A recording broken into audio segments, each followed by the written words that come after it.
महाकवि कालिदास जी द्वारा रचित रघुवंशम महाकाव्य कुमुद्यति परिणय नामक 16वां सर्ग। लव आदि 7 रघुवंशी वीरों ने अपने सबसे बड़े भाई गुणवान कुश को अग्रणी बनाया, क्योंकि भातृप्रेम उनके कुल का धर्म था। वे सभी कर्मठ भाई पुल बांधने, कृषि की रक्षा करने और हाथियों को पकड़ने में कुशल थे।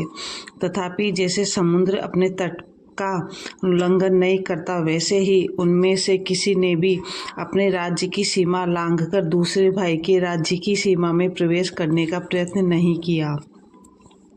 जैसे सामवेद के कुल में उत्पन्न मतवाले दिग्गजों का वंश 8 भागों में बट गया था, वैसे ही विष्णु के अंश से उत्पन्न राम का त्यागी कुल भी 8 भागों में फैल गया। एक दिन आधी रात के समय, जब शयन कक्ष का दीपक टिमटिमा रहा था और सब लोग सोए हुए थे, तब कुश को एक ऐसी स्त्री दिखलाई दी जिसे उन्होंने पहले कभी नहीं देखा था। उसके वेश को देखकर ऐसा लगता था कि जैसे उसका पति परदेश चला गया है। अपनी संपत्ति से सज्जनों का उपकार करने वाले, इंद्र के समान तेजस्वी और शत्रुओं को जीतने वाले कुश के आगे वह स्त्री उनकी जय जयकार करती हुई हाथ जोड़कर खड़ी हो गई। दर्पण में जैसे मुंह का प्रतिबिंब प्रविष्ट हो जाता है, वैसे ही वह स्त्री द्वार बंद रहने पर भी घर के भीतर आ पहुंची थी। उसे देखकर कुश को बहुत विस्मय हुआ।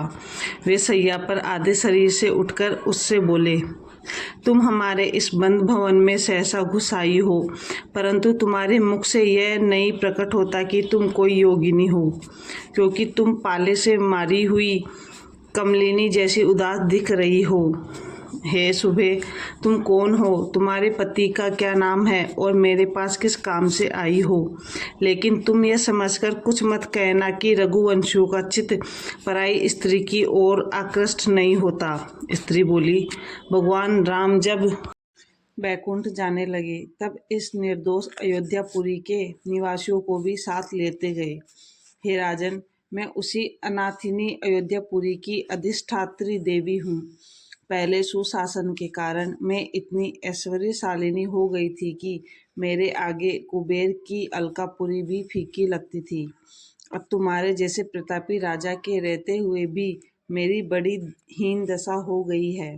स्वामी के अभाव में सैकड़ों तल्लों वाली अट्टालिकाओं के टूट जाने से मेरी निवास भूमि अयोध्या ऐसी उदास लगती है, जैसे सूर्यास्तकालीन वह संध्या हो कि जिसमें वायु के झोंकों से छितराई हुई बादल कहीं कहीं दिखलाई देते हों। रात के समय पहले जिन सड़कों पर चमकीले बिच्छुओं वाली अभिसारिकाएं चलती थी, उन पर आजकल मांस खोजने वाली वे सियारिनें घूमती है, जिनके मुख से चिल्लाते समय आग की लिपटें निकलती है। पहले नगर की जिन बावलियों का जल क्रीड़ा निरंतर सुंदरियों के हाथों के थपेड़ों से मृदंग के समान गंभीर ध्वनि करता था, वही आजकल जंगली भैंसों की सींगों की चोट खा खा कर चिल्लाता रहता है। अंगों के टूट जाने से यहाँ के मोर अब वृक्षों पर बैठते हैं और मृदंग न बजने के कारण उन्होंने नाचना भी छोड़ दिया है। वे अब उन जंगली मोरों जैसे लगते हैं जिनकी पूछे वन की आग से झुलस गई हो। जिन सीढ़ियों पर पहले सुंदरियां अपने मल्हार लगे लाल लाल पैर रखती हुई चलती थी, उन्हीं पर मृगघाती बाघ अपने रक्त लिप्त लाल पैर रखते हुए चलते हैं। जिन चित्रों में दिखलाया गया था कि हाथी कमल के सरोवर में उतर रहे हैं और हथिनियां उन्हें सूंड से कमल का डंठल तोड़ तोड़ कर दे रही है, उन चित्रलिखित हाथियों के मस्तकों को सच्चे हाथी का मस्तक समझकर सिंहों ने अपने नखों से फाड़ डाला है। जिन खंभों में स्त्रियों की मूर्तियां बनी हुई थी, आजकल उन मूर्तियों का रंग उड़ गया है और वे धुंधली पड़ गई है। उन खंभों में जो सांप लिपटे, उनमें से उनकी केंचुले छूटकर उन मूर्तियों में सटकर ऐसी लगती है कि जैसे उन पत्थरों की स्त्रियों ने स्तन ढकने के लिए कोई कपड़ा डाल लिया हो। पहले भवनों पर मोती की माला जैसी शुभ्र चांदनी चमकती थी, पर अब वह नहीं चमकती, क्योंकि बहुत दिनों से चूना न लगने से उन कोठों के चूने का रंग काला पड़ गया है और उन पर जहाँ तहाँ घास उग आई है। पहले उद्यानों की जिन लताओं को धीरे से झुकाकर सुंदर स्त्रियां फूल तोड़ती थी, उन मेरी प्रिय लताओं को वन्य भीलों के समान उत्पाती बंदर झकझोरते हैं। अब अटारियों के झरोकों से न रात को दीपकों की किरणें निकलती है, न दिन में सुंदरियों का मुख दिखता है, और न ही कहीं से अगरू का धुआं ही निकलता है। अब वे झरोके मकड़ियों के जालों से भर गए हैं। यह देखकर मुझे बड़ा दुख होता है कि अब न सरयू की रेती पर देवताओं की पूजा की जाती है और न स्त्रियों के स्नान करने पर उनके शरीर से अंगराग आदि की सुगंध निकलती है। सरयू के तट पर बनी हुई बेत की झोपड़ियाँ भी सूनी पड़ रही है। अतएव तुम्हारे पिता राम ने राक्षसों को मारने के लिए जो मानव शरीर धारण किया था, उसे छोड़कर जैसे वे परमात्मा में लीन हो गए, वैसे ही तुम भी यह नई राजधानी कुशावती त्याग कर अपनी कुल परंपरा की राजधानी अयोध्या में चलकर निवास करो। कुश ने उनकी प्रार्थना स्वीकार करते हुए कहा, ऐसा ही करेंगे।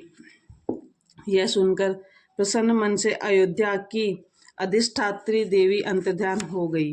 रात की वह विस्मयजनक घटना राजा ने सवेरे सभा में ब्राह्मणों से कही। सो सुनकर ब्राह्मणों ने कुश की प्रशंसा की और कहा कि आप धन्य हैं, जिसे कुल की राजधानी ने स्वेच्छा से अपना पति चुना है। तदंतर उन्होंने कुशावती नगरी वेद पाठी ब्राह्मणों को दान करके दे दी, और जैसे वायु के पीछे पीछे बादल चलते हैं, वैसे ही अपनी सेना साथ लेकर वे शुभ मुहूर्त में अयोध्या की ओर चल पड़े। उस समय यात्रा के समय चलती हुई कुश की सेना सचल राजधानी जैसी लगती थी, क्योंकि उसका ध्वजाओं वाला भाग लता युक्त उपवनों जैसा, बड़े बड़े हाथी बनावटी पर्वतों जैसे और रथ ऊंची ऊंची अटारियों सरीखे लगते थे।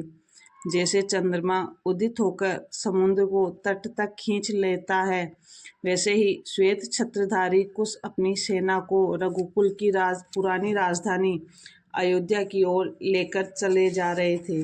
जब कुश चले तो उनकी सेना का भार पृथ्वी नहीं सह सकी। अतएव उड़ती हुई धूल ऐसी लगती थी कि जैसे पृथ्वी विष्णु के दूसरे पद अर्थात आकाश में पहुँच हो।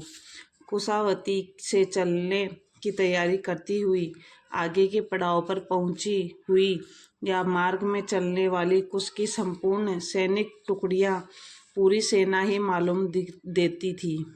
कुश के हाथियों के मदजल से सींचकर मार्ग की धूल कीचड़ बनी, और वह कीचड़ भी घोड़ों की टापों से मर्दित होकर फिर धूल बन गई। मार्ग भूल जाने से वह सेना विंध्याचल के आसपास मार्ग ढूंढती हुई कई भागों में बट गई। नर्मदा के समान उस सेना के गंभीर गर्जन से पर्वत की गुफाएं गूंज उठी। गेरू आदि धातुओं के से जिसके रथ के पहिए लाल हो गए थे और जिसकी चलती हुई सेना के शब्द से तुरही के शब्द भी दब गए थे, वे राजा कुश विंध्याचल निवासी किराते से प्राप्त भेंट की सामग्री को देखते हुए विंध्य से आगे बढ़े। वहाँ की पश्चिम की ओर बहने वाली गंगा जी पर हाथियों का पुल बनाकर जब वे पार उतरने लगे, तब आकाश में उड़ते हुए चंचल पंखों वाले हंस कुश पर डुलाए जाते हुए चवर के समान दिखने लगे। वहाँ कुश ने नावों के यातायात से चंचल जल वाली गंगा जी को प्रणाम किया, क्योंकि कपिल मुनि के कोप से जले हुए उनके पूर्वज सगरपुत्र उसी जल की कृपा से स्वर्ग गए थे। इस तरह मार्ग में कुछ दिन बिताकर कुश सरयू के तट पर पहुँचे। वहाँ उन्हें बड़े बड़े यज्ञ करने वाले रघुवंशी राजाओं के गाड़े हुए सैकड़ों यज्ञ स्तंभ दिखलाई पड़े। अयोध्या के उपवनों में वायु ने फूले हुए वृक्षों की डालियां कंपाकर सरयू के शीतल जल का स्पर्श करके थकी हुई सेना के साथ आए हुए कुश की अगवानी की। शत्रु विनाशक और प्रजाहितैषी राजा कुश ने फहराती हुई ध्वजा वाली अपनी सेना को नगर के आसपास वाले स्थानों में ठहरा दिया। जैसे बादल इंद्र की आज्ञा से जल बरसाकर गर्मी से तपी धरती को हरी भरी कर देते हैं, वैसे ही कुश की आज्ञा से कारीगरों ने अपने यंत्रों के सहारे अयोध्या को नया रूप दे दिया। तदंतर रघुकुलवीर कुश ने व्रती, उपवासी एवं वास्तु विद्या में निपुण पंडितों द्वारा अनमोल मूर्तियों से भरे घरों वाली अयोध्या का विधिवत पूजन करा के पशुओं की बलि दी। जैसे कोई कामी पुरुष स्त्री के हृदय में प्रविष्ट हो जाता है, वैसे ही कुश भी अयोध्या के राजमहल में प्रविष्ट हो गए और उन्होंने अपने मंत्रियों आदि को रहने के लिए दूसरे अनेक भवन दिए। अयोध्या की बाजारों में सुंदर वस्तुएं सजी हुई थी। घुड़शालों में घोड़ों बंधे थे और हस्तीशालाओं में खंभों से हाथी बंधे हुए थे। इस प्रकार वह नगरी ऐसी सुंदर लगती थी जैसे सारे शरीर में गहना पहने कोई स्त्री खड़ी हो। अब अयोध्या फिर पहले जैसी सुंदर लगने लगी। उसमें निवास करते हुए जानकी जी के पुत्र कुश को ऐसा सुख मिला कि न तो उन्हें सुंदरी अप्सराओं से भरे स्वर्ग के स्वामी बनने की इच्छा रह गई और न असंख्य रत्नों वाली अलकापुरी ही पाने की चाह रही। तभी ग्रीष्म ऋतु आ गई, जिसने मानो इन्हें अपनी उस प्रिया का स्मरण करा दिया जिसकी ओढ़नी में रत्न जड़े हो, जिसके गोरे गोरे स्तनों पर मोतियों का हार लटका हुआ हो और जो सांस की हवा से उड़ने वाले महीन कपड़े पहने हो। गर्मी से जो बर्फ गलने लगी वह ऐसी लगी कि जैसे दक्षिण दिशा से सूर्य के लौट आने की प्रसन्नता से में उत्तर दिशा ने हिमालय से आनंद के ठंडे आंसू जैसी पानी की ठंडी धारा बहा दी हो। उस समय अत्यंत ताप से भरे दिन और बहुत छोटी छोटी रातें, ये दोनों उन पछताते हुए पति पत्नी सदृश दिखने लगे जो आपस में झगड़ा करके एक दूसरे से रूठ गए हो। अतिशय गर्मी से घर की बावलियां सेवार जमी हुई सीढ़ियां छोड़कर पीछे हटने लगी और उनका पानी सूखने लगा। उनमें कमल की डंडियां दिखने लगी और पानी घटकर स्त्रियों की कमर भर रह गया। वनों में चमेली खिल गई और उसकी सुगंध सब ओर फैलने लगी। संध्या को गुनगुनाते हुए भोरे एक एक फूल पर बैठकर जैसे उनकी गिनती करने लगे। स्त्रियों के गालों पर प्रियतमा के हाथों द्वारा बने हुए नक्शतों पर पसीने की बूंदें फैल जाती थी और कान पर रखे हुए शीर्षा के फूलों की केसर उन पर सट जाती थी। अतएव जब वे फूल कान पर से खिसकते भी थे तो सहसा पृथ्वी पर नहीं गिर पड़ते थे। धनी लोग गर्मी में ठंडी रहने वाली उन खास तरह की शिलाओं पर सोकर दोपहरी बिताते थे जो चंदन मिश्रित जल से धुली होती थी और जिनके चारों ओर जल की धाराएं छूटती रहती थी। वसंत बीत जाने से जो कामदेव मंद पड़ गया था वह स्त्रियों के उन केसों में जा बसा जो स्नान करने पर खोल दिए जाते थे, जिनमें धूप से सुगंधित करने के बाद शाम को फूलने वाली चमेली के सुगंधित फूल कोस लिए जाया करते थे। पराग से परिपूर्ण कुछ पीली पीली अर्जुन की मंजरी ऐसी लगती थी कि जैसे कामदेव का शरीर भस्म करने के पश्चात शिवजी के हाथ टूटी हुई कामदेव के धनुष की डोरी पड़ी हो। उस समय मनोहर गंध वाला आम का बोर, पुरानी मदिरा और नए पाटल के फूल लाकर ग्रीष्म ऋतु ने कामी पुरुषों की सब न्यूनता पूर्ण कर दी। उस भीषण ग्रीष्म काल में उदित होकर भी दोनों प्रजा को बहुत प्रिय लगे। एक तो सेवा से प्रसन्न होने पर निर्धनता आदि संतापों को दूर करने वाले राजा कुश, और दूसरे शीतल किरण से गर्मी का संताप दूर करने वाले चंद्रमा। एक दिन कुश की यह इच्छा हुई कि जल की लहर से मतवाले हंसों से युक्त, तट की लताओं के फूल बहाने वाली और गर्मी की सुखदायिनी सरयू के जल से रानियों के साथ विहार किया जाए। ऐसा निश्चय करके विष्णु जैसे प्रभावशाली कुश सरयू के जल में विहार करने को चले। तदनुसार सरयू के तट पर डेरे तन गए और मल्लाहों ने ग्राह आदि जंतुओं को सरयू से निकाल दिया। उसकी रानियां सीढ़ियों से जब पानी में उतरने लगी, उस समय उनके भुजबंद एक दूसरे से टकराने लगे, पैर के बिछुए बजने लगे, और इन शब्दों को सुनकर सरयू के हंस उद्विग्न हो उठे। तभी वे रानियां जल में उतरकर एक दूसरे के ऊपर छींटे डालने लगी। उन रानियों के स्नान की वह शोभा देखकर नाव पर बैठे हुए राजा कुछ पास ही चंवर लेकर खड़ी किरातिनी से बोले, देखो, मेरे रनवास की सैकड़ों रानियों के स्नान करने और उनके शरीर से धुले हुए अंगराग के मिल जाने से सरयू की धारा बादलों से भरी संध्या जैसी रंग बिरंगी दिख रही है। नावों के चलने से जल में उठने वाली लहरों ने इन सुंदरियों की आंखों का अंजन धोकर उसके बदले मदपान के समय की लाली लेकर इनकी आंखों में भर दी है। बोझिल नितंबों तथा स्तनों के कारण ये भली भांति तैर नहीं पाती।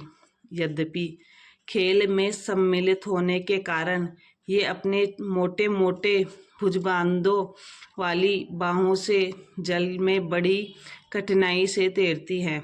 इन जल क्रीड़ा निरत रानियों के कानों से गिरे हुए सिरस के कर्णफूल नदी में तैर रहे हैं। इन्हें देखने वाली मछलियों को सेवार का भ्रम होता है और वे इन पर मुंह मार रही है। देखो, जल क्रीड़ा में संलग्न रानियों को यह भी नहीं मालूम कि इनके हार टूट गए हैं और मोती बिखर गए हैं। वे मोतियों के समान दिखने वाले जल बिंदुओं को ही मोती समझ बैठी है और इनका ख्याल है कि हार नहीं टूटा है। देख, सुंदरी स्त्रियों के शरीर के अंगों की तरह जो वस्तुएं प्रसिद्ध है, वे सब इन सुंदरियों के पास स्वतः जुट गई है। पानी की भंवर इनकी गहरी नाभि के सदृश, लहरें बोहों के समान और चकवा चकवी इनके स्तनों जैसे है। गाती हुई ये जो मृदंग बजाने के समान थपकी दे देकर जल पीट रही है, उसे सुनकर तट पर बैठे हुए मोर अपनी पूंछ उठाकर और बोलकर उनका अभिनंदन करते हैं। अपने नितंबों पर रानियों ने श्वेत वस्त्र लपेट लिया है। उसके नीचे करदनी में घुंघरू चांदनी से ढके हुए तो तारे जैसे दिखते हैं। उनके डोरों में जल भर जाने से इन स्त्रियों के इधर उधर दौड़ने पर भी ये बचते नहीं हैं। इनकी सखियां जब इनके मुंह पर पानी डालती है और ये भी अहंकार से अपनी सखियों पर पानी उछालती है, तब इनके सीधे लटके हुए बालों से कुमकुम मिश्रित लाल रंग की बूंदें टपकने लगती हैं। यद्यपि स्नान के कारण बाल खुल जाने, मुंह और स्तनों पर बनी हुई चित्रकारी धुल जाने तथा मोतियों के कर्णफूल कान से निकल जाने पर स्त्रियों का वेश अस्त व्यस्त हो गया है। ये कितनी सुंदर लग रही है, ऐसा कहकर कुछ भी नौका से पानी में उतर पड़े और जैसे कमलिनियों को कंधे पर लटकाए हुए जंगली हाथी हथिनियों के साथ जल क्रीड़ा करते हैं, वैसे ही हिलते हुए हार वाले कुश भी उन स्त्रियों के साथ जल विहार करने लगे। उस कांतिमान राजा के साथ जल क्रीड़ा करती हुई वे रानियां और भी अधिक सुंदर लगने लगी, क्योंकि मोती यूं ही सुंदर होते हैं। फिर यदि वह इंद्र नीलमणि के साथ मिल जाए तब उसकी शोभा का क्या कहना। तब वे स्त्रियां सोने की पिचकारियों से रंग छोड़ छोड़कर राजा कुश को भिगोने लगी। उस समय वे ऐसे दिखने लगी जैसे पर्वतराज हिमालय पर से गेरू का झरना झर रहा हो। उन स्त्रियों के साथ सरयू में जल क्रीड़ा करते समय कुछ ऐसे लगते थे जैसे देवराज इंद्र स्वर्गीय अप्सराओं के साथ आकाश गंगा में जल क्रीड़ा कर रहे हों। अगस्त ऋषि ने राम को जेत्र सदा जीतने वाला जो आभूषण दिया था उसे राम ने राज्य के साथ ही उसको दे दिया था। जल क्रीड़ा करते समय सहसा वह आभूषण पानी में गिर गया और किसी को इस बात का ज्ञान ही नहीं रहा। इस प्रकार रानियों के साथ यथेच्छ जल क्रीड़ा करके कुछ जब जल से बाहर निकले और डेरे पर गए तब कपड़े बदलने के पहले ही उन्होंने देखा कि भुजा पर से वह दिव्य आभूषण गायब है। यद्यपि बुद्धिमान राजा कुश फूल और आभूषण दोनों को बराबर समझते थे, अतएव आभूषण के खो जाने पर वह इसलिए दुखी नहीं हुआ कि वह बहुमूल्य था, बल्कि इसलिए दुख हुआ कि वह आभूषण विजय लक्ष्मी प्राप्त कराने वाला और अपने पिता राम का चिन्ह था। अतएव उन्होंने सब धीवरों को वह आभूषण ढूंढने की आज्ञा दी। बहुत देर तक उन लोगों ने पानी में टटोला, परंतु उनका सब परिश्रम व्यर्थ हो गया। तब वे कुश के पास आकर बोले, हे देव, बहुत परिश्रम करने पर भी हम लोग जल में गिरे हुए आपके आभूषण को नहीं पा सके। ऐसा लगता है कि इस जल में रहने वाले कुमुद नाम के नाग ने लोभवश चुरा लिया है। यह सुना वैसे ही कुश की आंखें क्रोध से लाल हो गई। तट पर खड़े होकर उन्होंने अपना धनुष संभाला और नाग को नष्ट करने के लिए उस पर गारुडास्त्र चढ़ा लिया। उनके धनुष चढ़ाते ही उस सरोवर का जल खलबलाता हुआ अपना तरंग रूपी हाथ उठाकर तट को तोड़ता हुआ इस तरह गरजने लगा जैसे गड्ढे में गिरा हुआ कोई हाथी चिंगाड़ रहा हो। समुद्र के समान उस जल को मथा जाता देखकर नक्र, घड़ियाल आदि जीव घबरा उठे। इतने में उस जल में से एक कन्या को आगे किए नागराज कुमुद इस प्रकार निकला जैसे लक्ष्मी को साथ लेकर कल्पवृक्ष निकला हो। राजा कुश ने देखा कि कुमुद के हाथ में वही आभूषण विद्यमान है, इसलिए उन्होंने धनुष पर से गरुड़ास्त्र उतार लिया, क्योंकि सज्जन लोग ऐसे लोगों पर क्रोध नहीं करते हैं जो नम्र होकर उनके समक्ष पहुंच जाते हैं। त्रिलोकीनाथ राजा राम के पुत्र तथा शत्रुओं को अंकुश सदृश दुख देने वाले कुश को अभिमान से उठा हुआ अपना सिर नवाकर कुमुद ने प्रणाम किया, क्योंकि वह कुश के बाण की शक्ति को भली भांति जानता था। इस प्रकार प्रणाम करके वह कहने लगा, मैं जानता हूँ कि आप राक्षसों का नाश करने के लिए मनुष्य का शरीर धारण करने वाले विष्णु के दूसरे रूप अर्थात उनके पुत्र हैं। आप मेरे पूजनीय हैं, अतः मैं भला आपसे वैर कैसे कर सकता हूँ। यह कन्या गेंद खेल रही थी, इसकी थपकी से गेंद ऊपर उछल गई। उसे देखने को इसने जो ऊपर आंख उठाई तो देखा कि आकाश से गिरते हुए तारे के समान आपका आभूषण नीचे चला आ रहा है। बस इसने उसे पकड़ लिया। अब आप इसे ले लीजिए और अपनी इस मोटी और लंबी भुजा में फिर बांध लीजिए, जिसमें धनुष की डोरी के आघात से खड्डे पड़ गए हैं और जो पृथ्वी की रक्षा करती रहती है। हे राजन, मेरी छोटी बहन कुमुदती जीवन भर आपकी सेवा करके अपने अपराध का मार्जन करना चाहती है, अतएव आप इसे अपनी पत्नी के रूप में स्वीकार कर लें। ऐसा कहकर कुमुद ने वह आभूषण कुश को दे दिया। कुश ने कहा, आज से आप मेरे आदरणीय संबंधी हुए। यह सुनकर कुमुद ने अपने कुटुंबियों को बुलाया और बड़ी धूमधाम से उस कन्या का कुश के साथ विवाह कर दिया। राजा कुश ने जब अग्नि के समक्ष उस कन्या का ऊनी कंगन बंधा हुआ हाथ पकड़ा।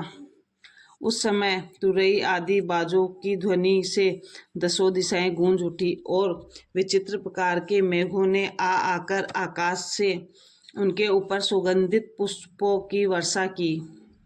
नागराज कुमुद ने इस प्रकार त्रिलोकीनाथ विष्णु अर्थात राम के पुत्र कुश के को अपना संबंधी बनाकर गरुड़ से डरना छोड़ दिया, क्योंकि अब गरुड़ उनके संबंधी के पिता के वाहन मात्र रह गए थे। इधर कुश ने भी नागराज तक्षक के 5वें पुत्र कुमुद को अपना संबंधी बनाया। तभी से सर्प शांत हो गए और कुश पृथ्वी पर यथावत शासन करने लगे। इस प्रकार रघुवंशम महाकाव्य में कुमुद्वती परिणय नामक 16वां सर्ग